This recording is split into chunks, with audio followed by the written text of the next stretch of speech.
के लोकप्रिय मुख्यमंत्री। दोस्तों, समोसे के लिए मोदी के सामने क्यों हुई फाइट? कौन है वो समोसे के लिए जो एक दूसरे से लड़ पड़े? जब समोसे के लिए फाइट का वीडियो मैंने सोशल मीडिया पर देखा तो मुझे बीजेपी सांसद रवि किशन की याद आ गई, जिन्होंने समोसे की कीमत के लिए स्पेशली सदन में अपनी आवाज बुलंद की थी। स्पीकर के सामने मंत्री जी से कहा था कि देश में समोसे की कीमत अलग अलग क्यों है, एक ही रेट पर समोसा मिलना चाहिए। एक तरह से देखा जाए तो समोसे को सभी मुद्दों से ऊपर रवि किशन ने रख दिया था। समोसा राष्ट्रीय मुद्दा बना दिया था। आप लोगों के जहन में सवाल आ रहा होगा, जिस तरह से मोदी के सामने फाइट हुई उसमें क्या गोरखपुर से बीजेपी सांसद रवि किशन का हाथ है? यही नहीं दोस्तों, अमित शाह की सभा में महिलाओं ने अपनी आवाज बुलंद कर दी। वो खूब चिल्लाई, काले झंडे भी दिखाए। क्यों ऐसा किया? कहां ऐसा किया? ऐसा करने की वजह क्या है? नमस्कार दोस्तों, मैं हूं परवीन सानी। जी हां, मोदी के सामने ही समोसे के लिए लड़ाई हो गई। सोशल मीडिया पर वायरल वीडियो के जरिए तो यही दावा हो रहा है।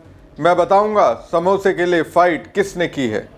उससे पहले गृह मंत्री अमित शाह की सभा में हंगामे पर बात कर लेते हैं।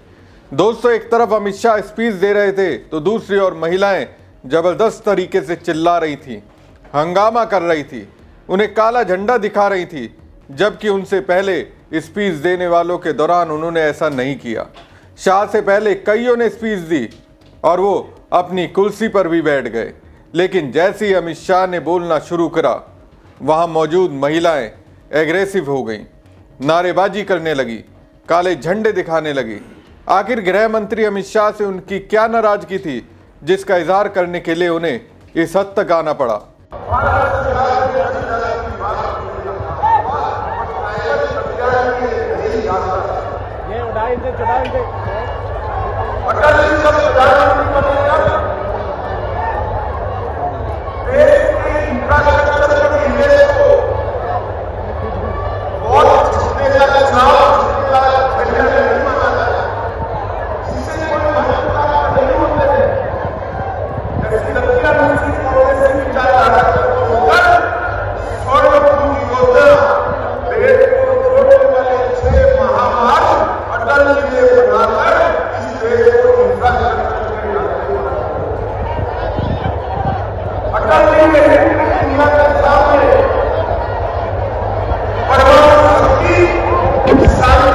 दोस्तों, ये घटना मध्य प्रदेश में हुई है।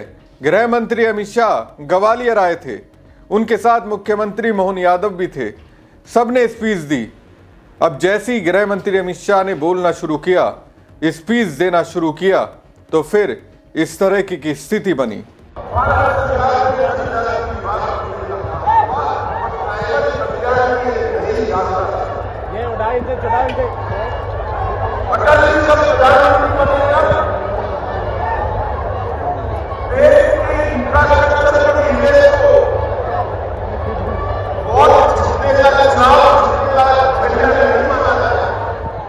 दोस्तों, ये लाडली बहनें हैं, काले झंडे दिखाने वाली लाडली बहनें ही हैं। दोस्तों, शिवराज सरकार में शुरू की गई लाडली बहना योजना को मोहन सरकार ने कुछ इस तरह से बढ़ाया, जिसे लाडली बहनों में नाराजगी व्याप्त हो गई। सिर्फ 250 रुपये की बढ़ोतरी की गई और सरकार ने अपनी पीठ थपथपाने के लिए इसे भाई दूज का उपहार करार दे दिया।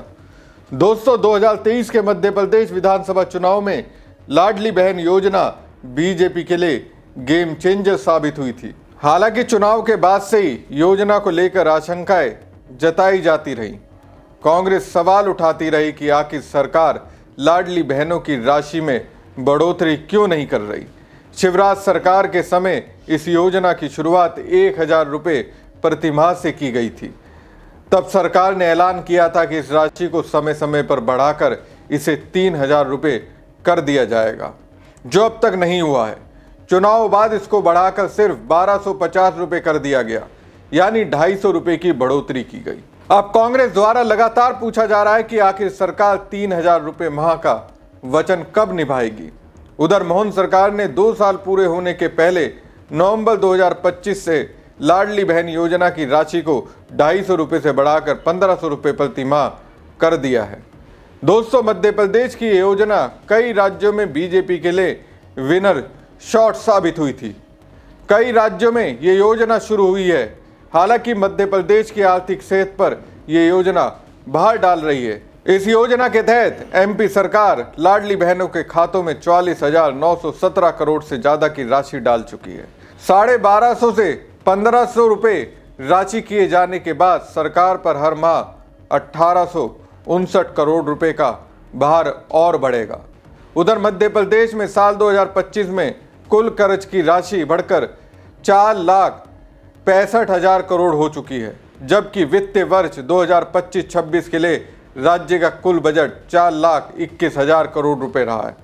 हालांकि सरकार के मंत्री खुले रूप से मध्य प्रदेश की आर्थिक स्थिति पर ऐसी योजनाओं को भार नहीं मानते, लेकिन सीनियर मंत्री कैलाश विजयवर्गीय ने जरूर बेबाकी से बयान दिया है। उन्होंने कहा कि राज्यों के बजट की हालत बेहद खराब हो चुकी है और इसकी बड़ी वजह चुनावी और राजनीतिक मजबूरियों के चलते की गई घोषणाएं हैं, जिसका असर सरकारी खजाने पर पड़ा है। तो दोस्तों, मोहन यादव इसलिए धीरे धीरे लाडली बहन योजना में रकम में बढ़ोतरी कर रहे हैं। अब ऐसे में सवाल यह है कि जब राज्य की आर्थिक स्थिति ठीक नहीं थी तो फिर वादा क्यों किया? मोदी अमित शाह तो खुद एमपी में विधानसभा चुनाव के दौरान ये वादा कर कर आए थे। अब वादा नहीं निभाएंगे तो काले झंडे तो दिखाए जाएंगे।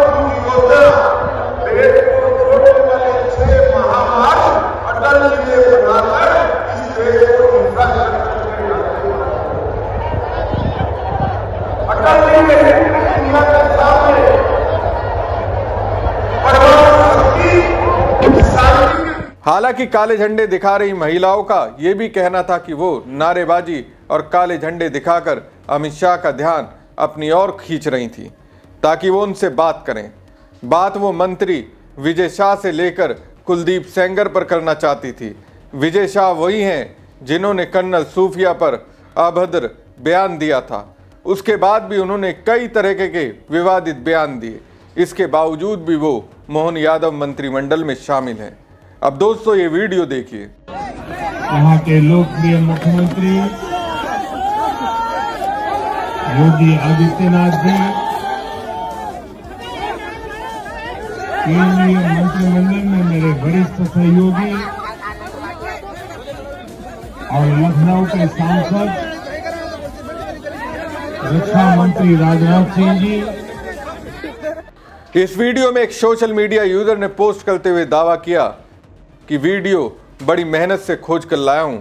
कल मोदी जी लखनऊ में ब्राह्मण प्रेरणा स्थल पर मूर्तियों का उद्घाटन करने आए थे। उधर मंच पर मोदी जी भाषण दे रहे थे, इधर उनके भक्त आपस में युद्ध कर रहे थे। बताया जा रहा है कि ये बवाल समोसा न मिलने के कारण हुआ था। समोसे को लेकर युद्ध हुआ। दोस्तों, वैसे ये बात किसी से छिपी नहीं है। मोदी की सभा में लोगों को लालच देकर लाया जाता है। अलग अलग तरह के हथकंडे अपनाए जाते हैं। बिहार विधानसभा चुनाव के दौरान मोदी जी की रैली में आए लोगों ने बताया था उन्हें तरह तरह के प्रलोभन देकर बुलाया गया है। अब ये फाइट इसी का एक और उदाहरण है। शायद समोसे कम पड़ गए, इसलिए भाई आपस में ही भिड़ गए। यहाँ भी देखा जाए तो बीजेपी वालों ने अपना वादा नहीं निभाया। जितने लोगों को इन्होंने बुलाया होगा शायद उसके मुताबिक समोसे उपलब्ध नहीं करवाए होंगे। वैसे देखा जाए तो वादा तोड़ना बीजेपी की पुरानी आदत रही है। आपको क्या लगता है? अपनी राय कमेंट बॉक्स में जरूर दीजिएगा। साथ ही पेज को ज़्यादा से ज़्यादा लाइक और शेयर कीजिएगा। धन्यवाद।